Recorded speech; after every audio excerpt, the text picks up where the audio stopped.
오늘은 성령 강림 주일입니다. 그래서 오늘 저는 오늘 본문을 여러분들에게 소개하면서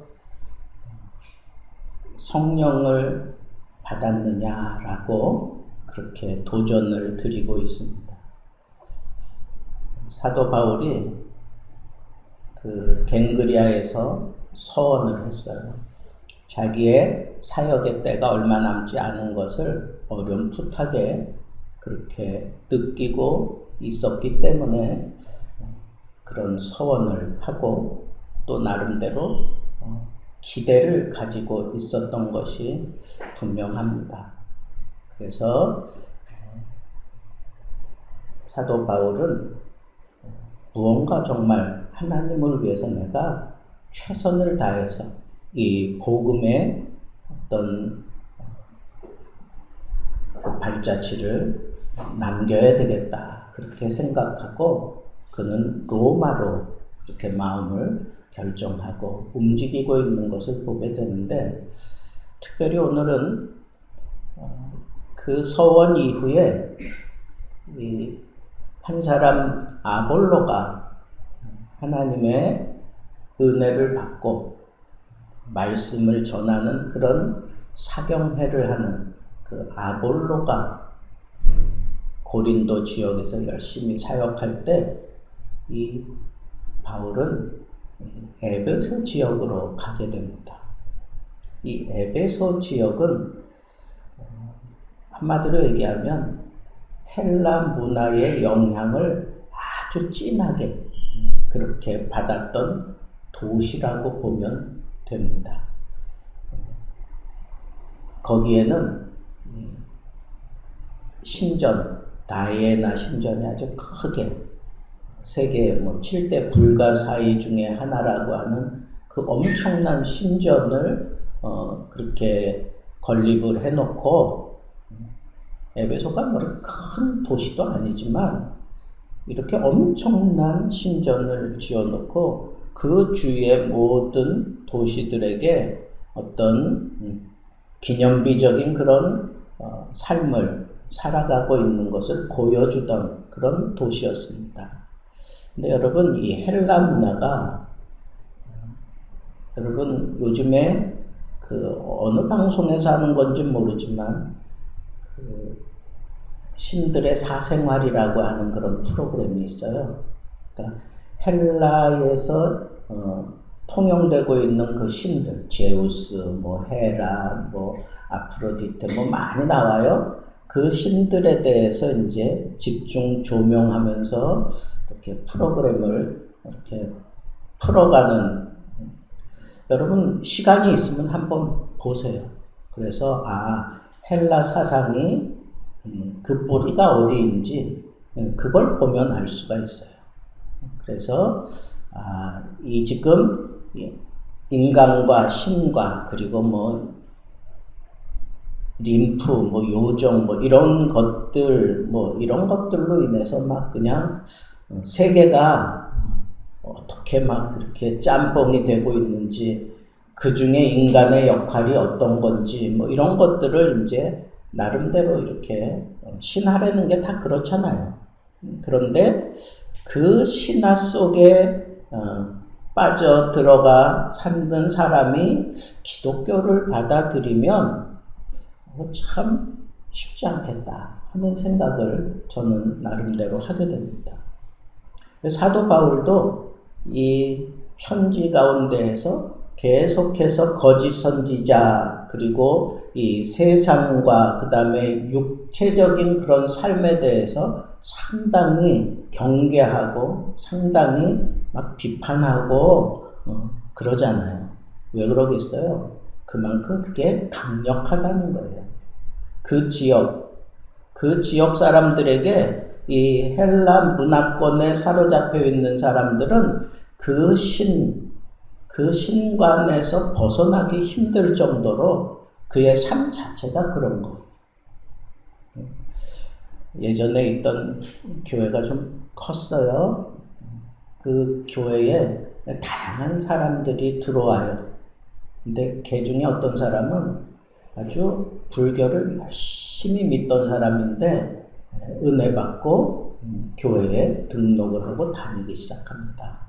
근데 그 사람들 참 대단해요. 정성을 다해서 믿어요. 교회 올 때 그냥 뭐 적당한 차림으로 안 해요. 머리카락 하나 뭐 흐트러지는 모습 저는 볼 수가 없었어요. 아주 정갈하게 딱 하고, 그 다음에 옷도 그냥 뭐 우리처럼 이렇게 편안한 복장 아니에요. 흰 뭐라 그래요? 하여튼 깡통 치마 비슷한 거 입고, 그 다음에 하얀 옷으로 입고, 그러고, 근데 변함없어. 항상 그 자리에. 그리고 항상 그 모습으로 예배를 드려요. 그런데 그분들이 믿던 그 습관이 있으니까 우리는 이제 예배 마치고 내려가는 사람들, 이 부교육자들이 쫙 서서 인사를 해요. 그래서 오셨느냐고, 별일 없느냐고 막 이제 이렇게 하는데, 또 막 어떤 분은 은혜 받았다고 저희들을 향하여 할렐루야 막 그러면서 오는 거예요. 그러면 저희도 할렐루야 막 이렇게 응대하잖아요. 근데 사람들 내려오는데 너무 그냥 조용하게 그렇게 내려오는 불교에 심취되었다가 변화된 그 사람과 인사는 해야 되겠고, 그래서 제가 그냥 할렐루야 그랬더니 이분이 저를 딱 쳐다보더니 손을 이루고 이러는 거. 아멘. 이게 자기도 모르게 이렇게 배어 있는 거예요. 불교를 오래도록 믿었으니까. 우리는 이런 거 잘 안 하잖아요. 그죠? 이건 불교 방식이지. 그러니까 사람들은 이렇게 개종했다고 해서, 예수 믿게 되었다고 해서 그게 모든 그 삶이 한꺼번에 확 뒤집어지고 변화되는 게 아니라는 거예요. 그만큼 힘든 거예요. 그런데 이 에베소 지역에 바울이 사람들과 만나게 됐어요. 딱 보니까 분명히 믿는 사람들이 틀림없어요. 행동하고 이런 모습을 보니까. 근데 바울이 영 마음에 차지 않는 거예요. 그래서 대뜸 그들에게 뭐라고 물어봤어요? 너희가 믿을 때에 성령을 받았느냐? 너희가 믿을 때에 성령을 받았느냐? 여러분, 이것 때문에 이 교단에서 주장하는 교리들이 좀 달라요. 그래서 오늘은 그런 거 얘기하는 시간 아니니까 저는 오늘 여러분들에게 던지고 싶은 그 도전은 이런 거예요. 바울이 볼 때 너희가 정말 믿는 사람이라면 왜 성령 받은 자들이 보여주는 그런 모습이 나타나지 않고 있느냐, 이걸 물은 거예요. 궁극적으로 지금 사도 바울이 물어본 건 그거예요. 왜? 자기도 예전에 그랬거든. 자기도 하나님을 자기가 최고로 믿는다고, 자기가 믿는 방식 아니고는 다 잘못됐다고 생각하고 기독교인들을 잡아 죽이려고 앞장섰던 사람이잖아요. 그죠? 근데 그 원인을 자기는 찾았어. 어떻게? 내가 성령 받고 난 이후에 이 모든 것들이 확 뒤집어졌어. 예수님을 만났잖아요. 다메섹 도상에서. 그래서 3일 동안 금식하면서 눈이 가려져 있고 그래서 기도했잖아. 그러다가 아나니아라고 하는 선지자가 와서 그 사도 바울에게, 사울에게 안수해요. 안수하면서 이 표현을 합니다. 바울아, 그러면서 길에서 너를 만나신 주 예수 그리스도께서 이제 말씀하시느니라, 뭐 이렇게 그렇게 기도하면서 뭐라 그러냐면 성령으로 충만하게 하사, 성령의 충만함을 받아, 이런 분명한 메시지를 그에게 집어넣습니다. 저는 그때 이 사도 바울이 성령을 받았다고 확신하는 사람이에요. 그러지 않고는 그가 그렇게 확 뒤집어진 모습 보여줄 수가 없기 때문에 그렇습니다. 얼마나 철저하게 유대주의자입니까? 뼛속 깊은 곳에서부터 이 유대주의에 푹 빠져있는 사람, 이 사울이 어떻게 그렇게 갑자기 예수 믿는 사람들 죽이러 가다가 예수 그리스도를 만나고 그냥 곧바로 예수 믿는 사람들 잡아 죽이던 그 거리에 뛰쳐나가서 예수 믿으라고 그렇게 전하겠어요? 세상 사람 볼 때에는 저 사람 미쳤다라고 그러지 않겠어요? 근데 사도 바울처럼 똑똑한 사람이 어떻게 그럴 수 있느냐고요. 그가 그때까지 살아온 그 유대주의적인 그 모든 교리를 다 버리고 한순간에 뒤집어진 얘기를 어떻게 하겠느냐고요. 그에게 성령이 임했다고 저는 확신하기 때문에 그렇습니다. 그래서 그 기도 받으면서 눈에 비늘 같은 것이 떨어지고 보게 되고 이런 사건들이 일어나잖아요. 그래서 저는 여기서 사도 바울이 이런 질문한 의도는 분명히 그런 거라고 생각해요. 너희들 내가 보니까 정말 믿는 사람이 틀림없는데 너희들 믿을 때에 성령을 받았느냐라고 묻는 의도가 뭐예요? 왜 성령 받은 그 현상이 너희들에게 나타나지 않느냐라고 물어보는 거예요. 기도하는 가운데 성령 받은 사람은 그 기도 속에 다른 그 영적인 호흡이 다르고 그리고 하나님을 향한 그 열정이 다르고 모든 게 다 달라요. 저 사람은 성령 받았어. 확실하게 느낄 수 있어요. 행동하는 거 봐도 그런 걸 다 느낄 수 있다는 거예요. 그리고 사도 바울이 성령에 대해서 얘기한 부분들을 우리가 살펴보면 성령에게는 그 열매가 분명하고 은사가 분명하다라고 얘기를 했잖아요. 그죠? 그러니까 내가 성령 받았으면 그냥 나타나는 게 뭐예요? 성령 충만이라는 게 뭐예요? 성령이 나를 온전하게 사로잡았다는 거예요. 성령 속에 푹 파묻혔다는 거야. 그러면 내가 그 속에 있는 동안 행동하고 말하고 표정을 짓고 하는 이 모든 것들이 성령의 영향을 받으며 열매로 나타나고 은사로 나타날 수밖에 없어요. 그게 성령 충만의 모습이에요. 근본적인 모습이잖아. 그러면 사도 바울이 이 에베소 교인들을 향하여 이렇게 질문을 던진 의도는 분명해졌어요. 너희가 정말 성령을 받았느냐? 너희들이 정말 성령을 받았으면 이럴 수는 없다라고 하는 거잖아요. 그랬더니 이 사람들이 대답을 해요. 너희가 세례를 받을 때 무슨 세례를 받았느냐? 그랬더니 우리는 요한의 세례를 받았다. 그 얘기는 이 사람들은 요한의 제자들이다 라고 하는 것과 다를 바가 없어요. 그러면 요한의 세례를 받은 그 사람들이 그 세례 이후에 교인이 되어서 교인 생활을 하는데 사도 바울 눈에는 보여야 될 성령의 은사와 성령의 열매들이 나타나지 않는 이 안타까움 때문에 물어보는 거예요. 물어보는 거예요, 지금. 너희들이 정말 예수 믿는 사람이라면 너희들 삶 속에서 성령의 열매가 맺어져야 되는데 성령의 은사가 나타나야 되는데 어찌 그런 모습이 보이지 않느냐라고 묻는 거라고요.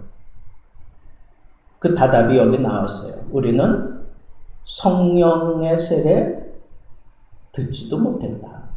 성령으로 세례받는다는 것 듣지도 못했다 그랬어요.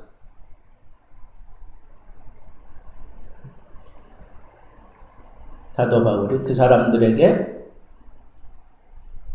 성령의 세례는 이런 거다 라고 분명하게 얘기를 한 그 핵심은 뭐냐?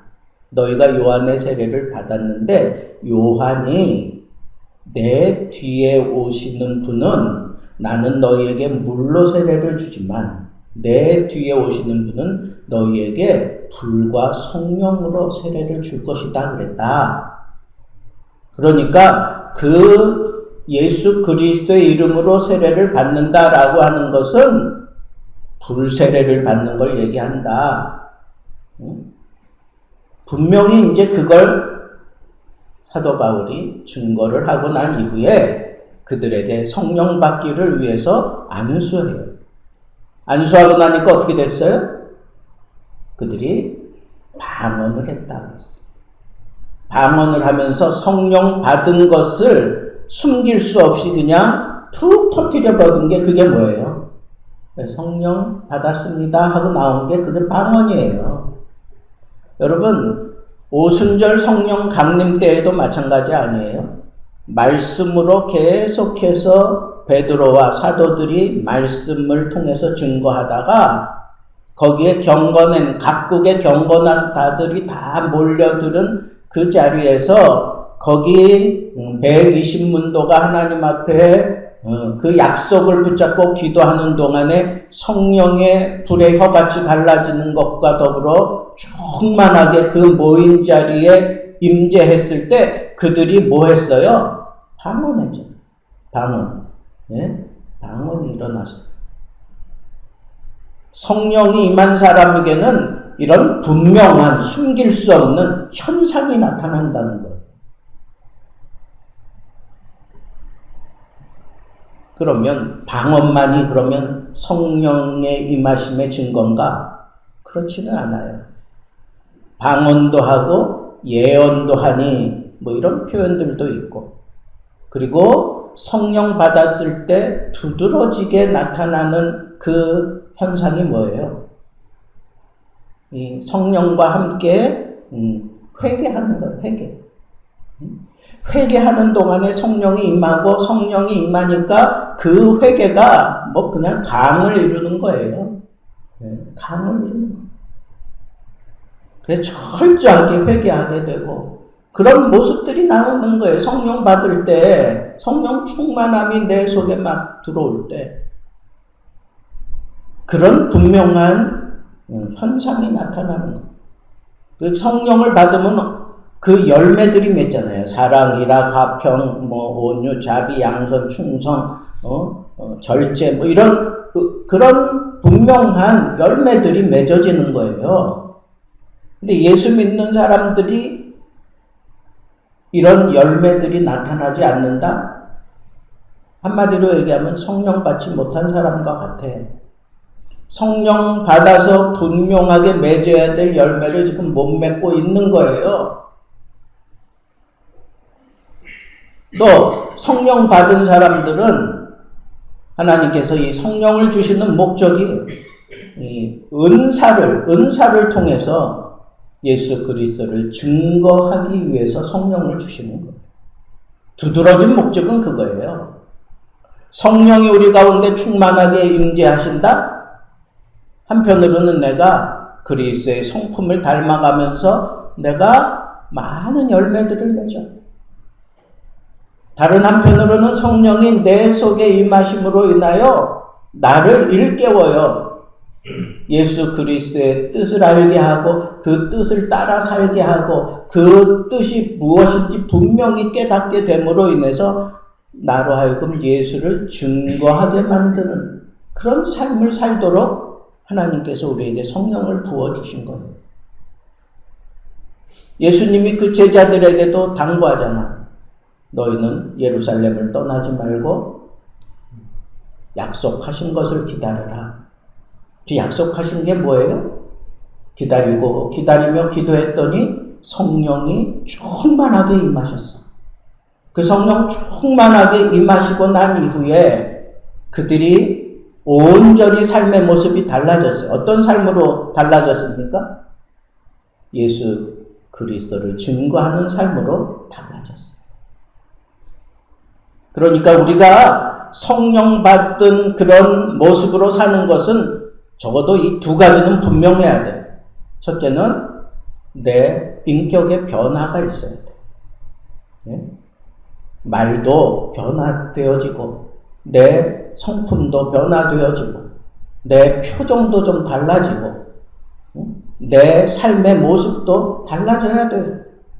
옛날 그렇게 막 방탕하게 지내던 그런 모습으로 살지 않아요. 달라진 모습으로 살아요. 그리고 하나님의 말씀이 막 너무너무 그립고 하나님의 말씀이 너무 좋아.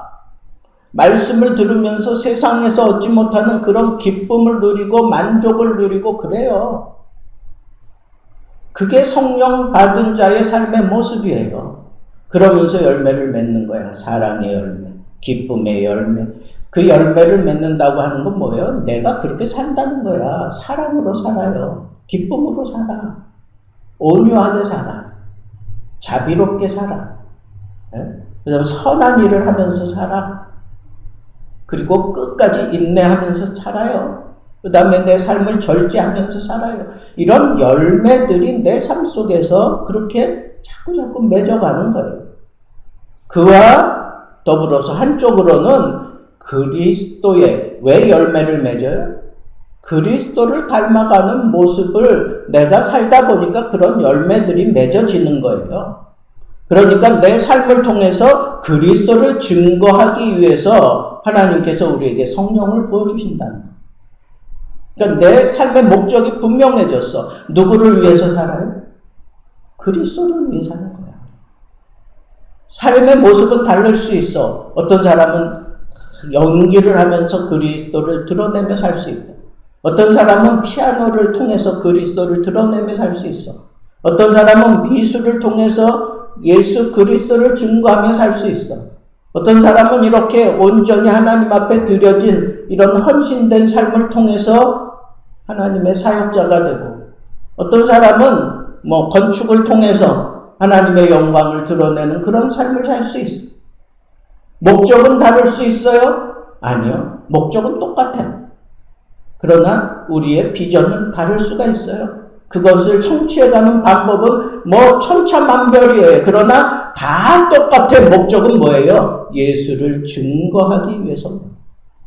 내가 성령을 받았으면 내 삶의 모습이 어떠하든지 어느 수준에 머물렀든지 내가 어떤 상황에 있든지 상관없어. 그 모든 것들을 통하여 예수 그리스도를 증거하기 위해서 우리는 성령 충만하게 받았다는 거예요.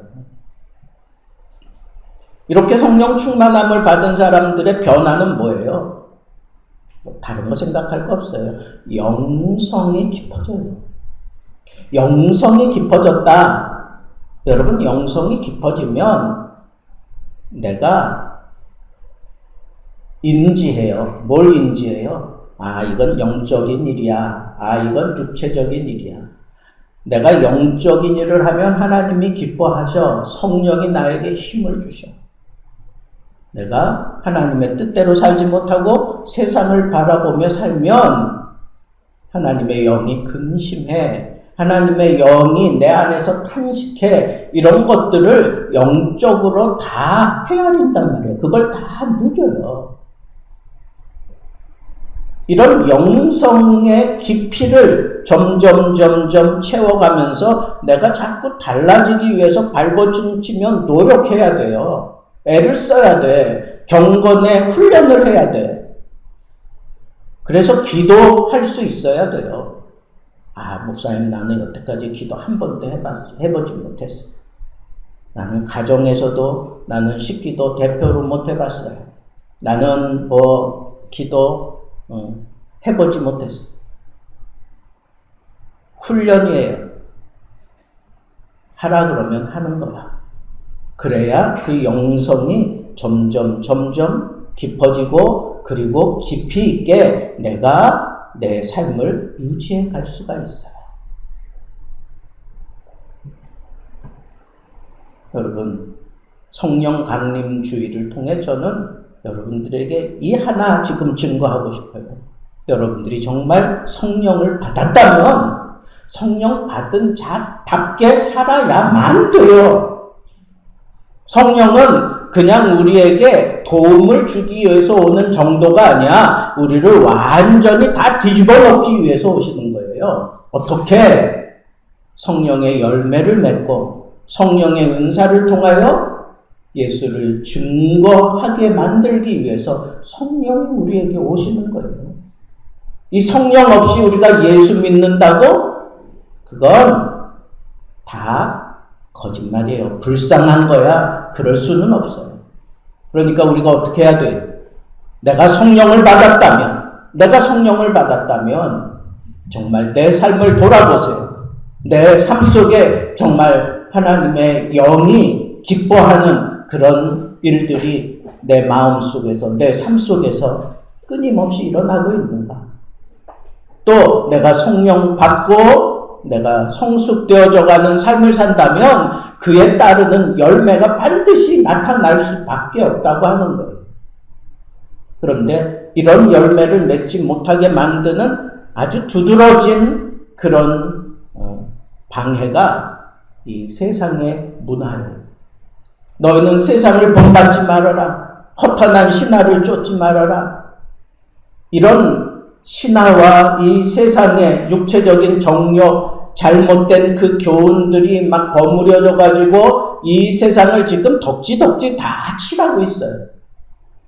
우리 생활 깊숙한 곳까지 이 헬라의 이 그릇된 신광과 그런 문화들이 얼마나 많이 자리하고 있는지 몰라. 사도 바울이 에베소 교인들을 볼 때 던졌던 그 질문, 지금 저도 여러분들에게 던져야 되는 그런 시대를 우리가 살아가고 있다는 거예요. 그만큼 영적인 싸움을 하지 않고는 우리 제대로 예수 믿을 수 없어요. 그럼 어떻게 싸워야 되느냐? 성령이 내 안에 충만하게 임하셔서 나를 변화시켜가며 나를 도우시고 내 속에서 역사하시면서 싸우는 게 그게 가장 지혜로운 싸움이에요. 성령이 나를 이끌어가며 싸움을 할 때 나는 넉넉히 이길 수 있어요. 내 힘과 노력이 아닌 성령의 충만함 속에 성령의 인도함을 통하여 성령의 은사를 통해서 우리가 이 싸움에서 승리할 수 있어요. 수시로 성령의 나타나심이 우리 삶 속에 지금도 얼마든지 일어나고 있다고 하는 이 사실을 여러분들이 잊지 마시고, 하나님, 나도 성령 충만하게 하셔서 내가 완전하게 변화된, 누가 봐도 저 사람은 성령 받은 사람이야. 성령 충만함을 통해 저런 열매를 맺고 있어. 저런 행동을 하며 예수를 드러내고 있어. 아주 선이 굵고 분명한, 선명한 그런 믿음으로 살아갈 수 있는 귀한 하나님의 사람들 되기를 우리 주님의 이름으로 축복합니다.